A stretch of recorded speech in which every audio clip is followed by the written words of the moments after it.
It really is a magical place. The Foxfire Museum in Mountain City is a living tribute to Appalachian heritage.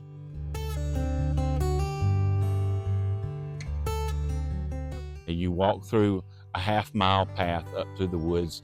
You see buildings that were built back in the 1820s. We've got over 25 historic structures here.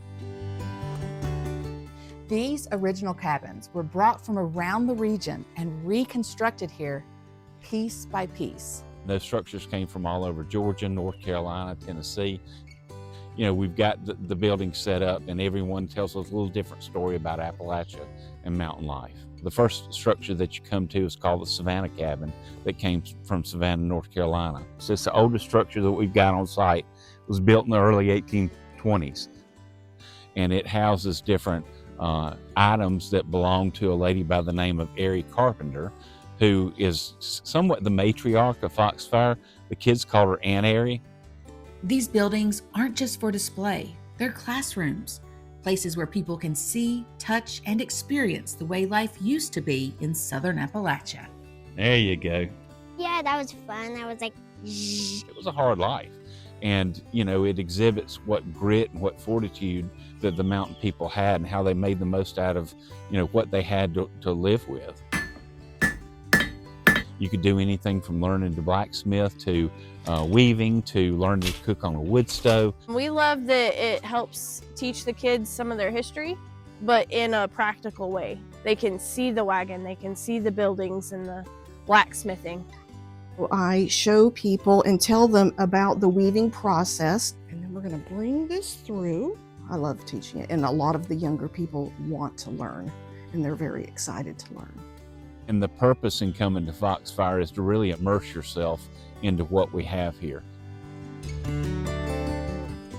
So I've heard it's a rite of passage to ring the bell here at the chapel, so let's do it.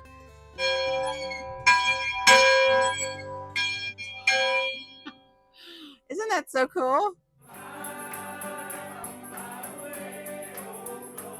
Annual events like Heritage Days brings it all to life. Foxfire began in 1966 as a high school project. It's actually a 10th grade English class up at Raven Gap Nakuchi School. They came up with this idea to create a magazine. And they went out and talked to their neighbors and grandparents and talked to them about what life was like in Appalachia.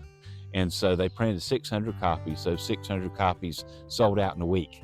That sparked a series of best-selling books and a movie, all celebrating the wisdom of mountain living. There's 12 books in the Foxfire series.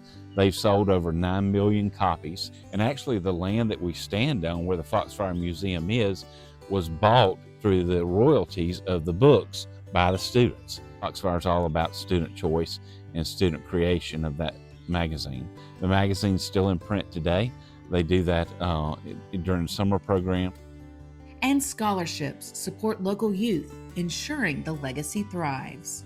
You know, history happens every single day, and it's a cultural thing. And if we don't preserve the mountain culture, it'll be lost forever.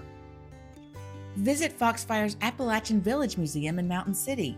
Explore their books and magazines. Check out their summer student program for high schoolers, field trips, and classes for the community. Learn more at foxfire.org.